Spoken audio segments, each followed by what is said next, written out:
I was 24 the first time someone told me, with a straight face, that I'd never be a lawyer. I wasn't even in law school yet.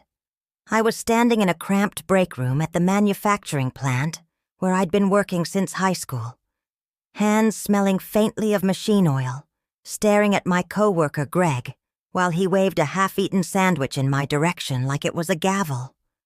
You? A lawyer? Come on, Sophie. You're too soft.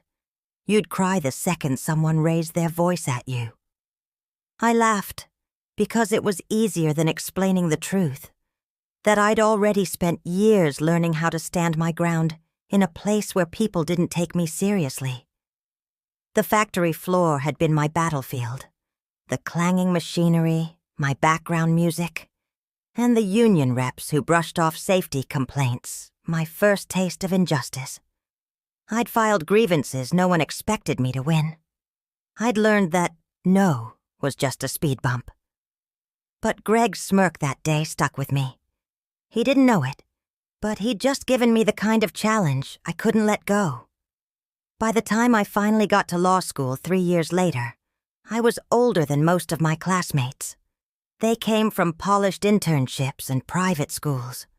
I came from 12-hour shifts and aching wrists. I wore thrift store blazers and sat in the back, listening, watching. The professors didn't scare me. The debt did. I worked nights at a diner and mornings on class prep, making coffee strong enough to keep me awake and angry enough to keep me moving. Then came Professor Harlan, the kind of man who could make you feel like you'd already failed just by glancing over his glasses. On the first day of criminal procedure, he scanned the room like he was counting how many of us would survive the semester. "Some of you," he said, pausing to look directly at me, "will realize you're not cut out for this work. That's a kindness, really. Better to know now than waste years pretending." I stared back, forcing my face into the kind of neutral mask I'd perfected on the factory floor. Inside, I heard Greg's voice. "You, a lawyer? Come on." The semester turned into a test of endurance. I raised my hand when I knew the answer, stayed silent when I didn't. I watched the students who talked just to hear their own voices. I learned the rules, but I also learned when to break them. By the time internships rolled around, I didn't have connections, but I had something better. An elderly neighbor named Mrs. Diaz, who had once been a paralegal in the 70s. She told me about a small defense attorney downtown, Grant Mitchell, who'd built his reputation on taking cases no one else would touch. I showed up in his office with my resume printed on the back of an old factory safety report because I couldn't afford new paper. He laughed, then hired me on the spot. "You've got grit," he said. "We can teach the rest." That's how I met our first client, a young single dad named Eric, who was being railroaded for something he didn't do. The prosecution painted him as reckless, dangerous. The truth was messier. His landlord had ignored a broken stair for months until Eric's toddler fell and broke her arm. When Eric confronted him, the landlord called in a noise complaint that somehow spiraled into a charge of resisting arrest. It was absurd, but in court, absurd things stuck if no one fought back. Grant let me do the legwork. I dug through maintenance logs, police reports, even the landlord's old eviction records. Every night I came home smelling like burnt coffee and paper dust. Every morning, I told myself I was ready. Then, 2 weeks before trial, Grant's mother had a stroke. He had to fly across the country. The case couldn't be delayed. He looked at me across his cluttered desk, voice low. "Sophie, you can handle this." I laughed because the alternative was panic. "Handle it? I've never even been first chair in moot court." "Doesn't matter," he said. "You know this case better than anyone. The jury needs to hear it from you." I didn't sleep that night. I thought about Greg, about Professor Harlan, about every time someone told me I was too soft, too quiet, too unqualified. The morning of trial, I wore my one good blazer, the dark blue one from the thrift shop, and carried my notes like a lifeline. The courtroom smelled faintly of lemon polish and nerves. The prosecutor, a tall man with perfect hair, smiled like this was already over, and maybe it would have been if I hadn't spent my life learning how to fight when no one expected me to win. The opening statements went smoothly enough, but it was the cross-examination where I felt the shift. The landlord took the stand, oozing confidence. He said the stairs were fine, that Eric was aggressive, that the police had been called for safety. I let him talk. Then I slid a stack of photos onto the evidence table. Pictures of the same staircase, each from a different month, the crack in the wood growing like a wound. "Mr. Patterson," I said, my voice steady, "would you agree that this damage could cause someone to fall?" He hesitated. "I suppose. And yet you didn't fix it." The prosecutor objected. Overruled. The landlord's face tightened. I pressed on. "How many tenants have reported injuries in your building over the last 5 years?" He shifted in his seat. "I don't recall. Would you like me to refresh your memory?" I held up a stack of maintenance complaints, each with his signature. The jury leaned forward. The prosecutor's pen stopped moving. For the first time, I felt the room's weight tilt in my direction. By the time closing arguments came, I wasn't thinking about Greg or Harlan anymore. I was thinking about Eric's daughter, her arm in a cast. How scared she'd looked in the photos. I told the jury about her, about the stairs, about the truth hiding under the landlord's polished lies. I didn't raise my voice. I didn't need to. When the verdict came, not guilty, Eric covered his face with his hands. I sat down hard, my knees shaking. Outside the courthouse, Professor Harlan was waiting. I didn't even know he knew about the case. He nodded once. "You might make a lawyer yet," he said. I smiled. I already am. And for the first time, I believed it. The courthouse steps were still warm from the afternoon sun when the reporters swarmed. I wasn't prepared for that. Microphones pushed toward me, voices overlapping. "Miss Porter, do you think this verdict sets a precedent? How does it feel to win your first case?" I muttered something about justice and due process, the kind of answer I'd heard real lawyers give. But my mind was still back in that jury room, hearing the words, "not guilty," like a bell I never wanted to stop ringing.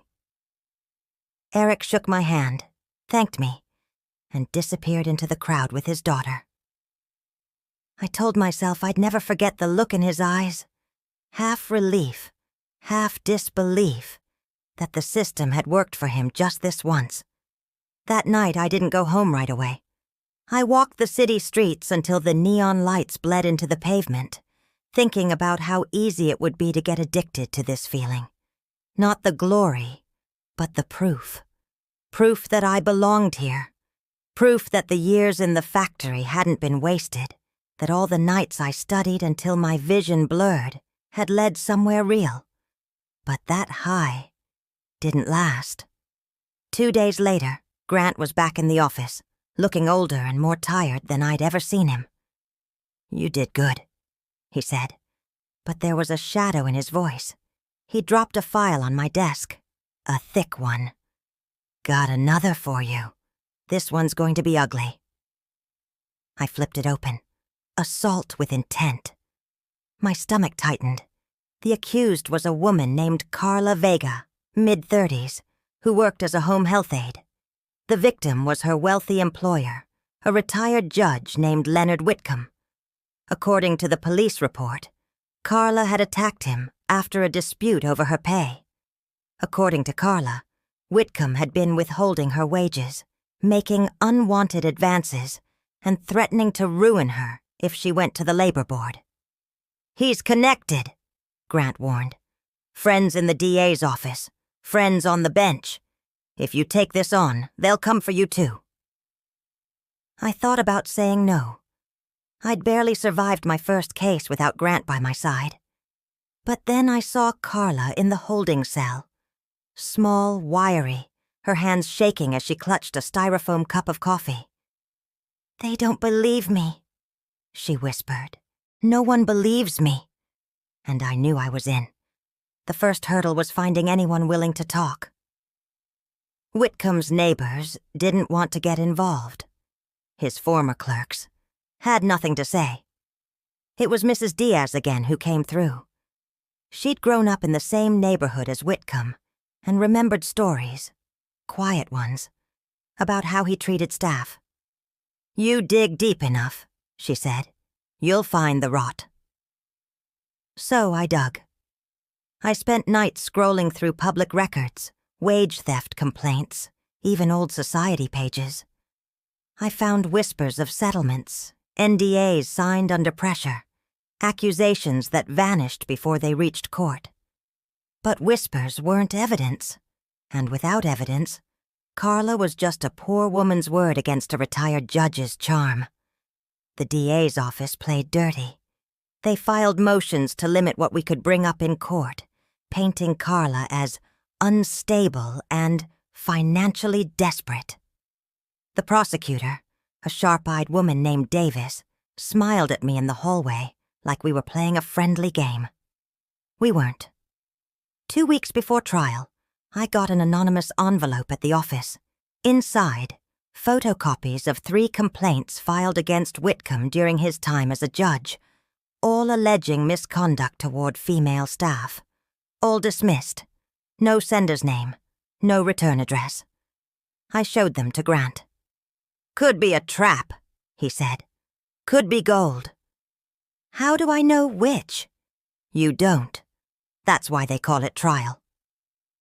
The morning of jury selection, I felt the weight of Witcom's gaze on me like a hand on my shoulder. He sat at the defense table. He'd hired one of the best private firms in the state, smiling as though we were all here for his birthday. When I made my opening statement, I kept my voice even. "This case," I told the jury, "is about power. Who has it, how they use it, and what happens when someone dares to push back." Witcom's attorneys objected constantly, trying to throw me off rhythm. They failed. The turning point came during cross-examination. Witcom had testified that he'd never had a single complaint in his career. I waited a beat. "Are you sure about that, Your Honor?" He smiled. "Absolutely." I held up the photocopied complaints. "Then perhaps you can explain these." Objection. Overruled. For the first time, his smile faltered. The jury leaned in. Davis scribbled furiously in her notes. I didn't press too hard. Yet. The real trap would be in closing, where I could connect those complaints to the pattern in Carla's story. That night, walking home, I caught the sound of footsteps behind me. Too close. I turned, and a man in a gray coat stepped into the light. "You should drop this case," he said, voice flat. "You don't know who you're dealing with." I didn't respond, just stared until he walked away. My hands were shaking by the time I reached my apartment, but my resolve wasn't. If they were trying to scare me, it meant I was getting close. What I didn't know then was how close, and how dangerous it would get. The next morning, I found a dead pigeon on my doorstep. Its wings were spread, neck bent at an unnatural angle. On the envelope beside it, no return address again, was a single word in block letters: "Stop." I stood there for a full minute, the city sounds blurring into a low hum, before I picked it up with a plastic bag and dropped it in the trash. I'd grown up with threats that were louder, messier. This was just another kind of factory floor. Same stink, different tools. Still, I called Grant. "They're trying to rattle you," he said. "Don't let them, and don't walk alone at night." That week in court, Witcom's defense came at me like a buzzsaw. They brought in character witnesses who called Carla emotional and unpredictable, planting seeds of doubt. They tried to paint me as an inexperienced opportunist, riding this case for attention. I let them. Because while they were busy attacking us, I was laying a trap of my own. In the second week of testimony, I called a surprise witness, one of Witcom's former clerks, who had agreed, at the last minute, to break her NDA. She was terrified, but when she spoke, the room went so still, you could hear the hum of the fluorescent lights. She told the jury about inappropriate comments, about after-hours meetings, where she had felt cornered, about her complaints vanishing from the record. Witcom's attorney objected 3 times, overruled each time. The clerk's voice shook, but she didn't stop, and I didn't look away. By the time she stepped down, I could feel the balance shift again. Still, the verdict was far from certain. Witcom had friends in high places, and the jury was mixed, some leaning forward in sympathy, others crossing their arms like they'd already decided. Closing arguments were my last chance. I stood in front of them, my notes untouched. "The defense wants you to believe this is a case about a violent outburst," I said. "But this is a case about survival.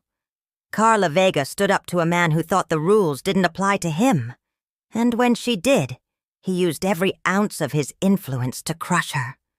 That's what people with unchecked power do. They don't get angry. They get even, and they expect to win."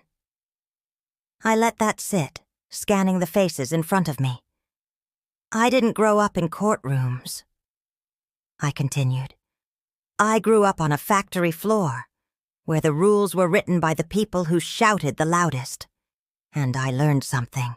Sometimes the only way to be heard is to refuse to back down. That's what Carla did. That's what I'm asking you to do." I didn't raise my voice. I didn't need to. The jury filed out. Hours passed. The courthouse seemed to hold its breath.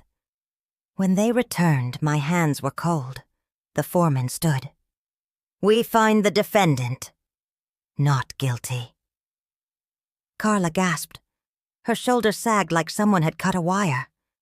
Witcom's jaw tightened, but he said nothing. Outside, the press was waiting again. This time, I didn't deflect. "Justice isn't supposed to be comfortable," I told them. "It's supposed to be fair." That night, I sat in my apartment with the window open, letting the city noise wash over me. I thought about the man in the gray coat, about the dead pigeon, about every whispered warning to quit. I thought about Greg in the factory break room, about Professor Harlan's thin smile. And I realized something. They'd all been right, in a way. I wasn't the kind of person who could be a lawyer. Not the kind they pictured, anyway. I wasn't polished or pedigreed. I didn't have the right kind of handshake or the right kind of friends. But I had something else, something they couldn't measure. I had the weight of every "you can't" they'd ever thrown at me, and I'd learned how to turn it into fuel. A week later, I got a letter in the mail. No return address, just a single line inside. "You don't know me, but I watched your case.